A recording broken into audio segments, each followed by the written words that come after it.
দাদার আইবুড়ো ভাতের পর এটা ছিল একদম দাদার হলদি সেরিমনির ভিডিও। ওই দিন এত ব্যস্ততার মধ্যে তেমন বেশি কিছু ক্লিপ নিতে পারিনি, যদিও যেইটুকু পেরেছি সেটা নিয়েই বানাচ্ছি। হ্যাঁ, ক্লিপ তো অবশ্যই জরুরি মেমরিগুলোর জন্য, যেহেতু ক্যামেরাম্যান ছিল তাই খুব একটা নিজে ক্লিপ নিতে পছন্দ করিনি, তাই ওই মোমেন্টগুলোকে খুব ভালো করে উপভোগ করেছিলাম।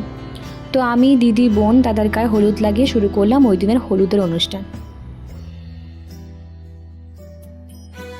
সেখানে গিয়ে দাদা ভিজে গায়ে দাঁড়িয়ে আছে তো আছে, আর যেখানে আমরা তার সামনে খুব খুব ডান্স করেছিলাম।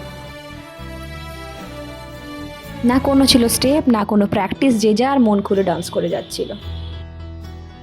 এটাও আর একটা ভালো ক্লিপ নিয়েছিলাম, যেখানে আমরা সব দাদা, বোন, বৌদিরা মিলে ওর মাথায় এই মেয়ের বাড়ি যে জিনিসপত্র যাবে গায়ের হলুদে সরঞ্জাম, তাই ওর মাথায় দিয়ে ছবি তুলেছিলাম, জাস্ট ফর ফটোগ্রাফি, কোনো নিয়ম ছিল না। আর সব শেষে যেটা ছাড়া ইনকমপ্লিট সেটা ছিল ক্যামেরাম্যানের দ্বারা আমাদের কিছু ফটোগ্রাফ। তারপরেই ছিল গায়ে হলুদের আমার কিছু ক্লিপ। আর এভাবেই আমাদের গায়ে হলুদের অনুষ্ঠান খুব ভালো কেটেছিল।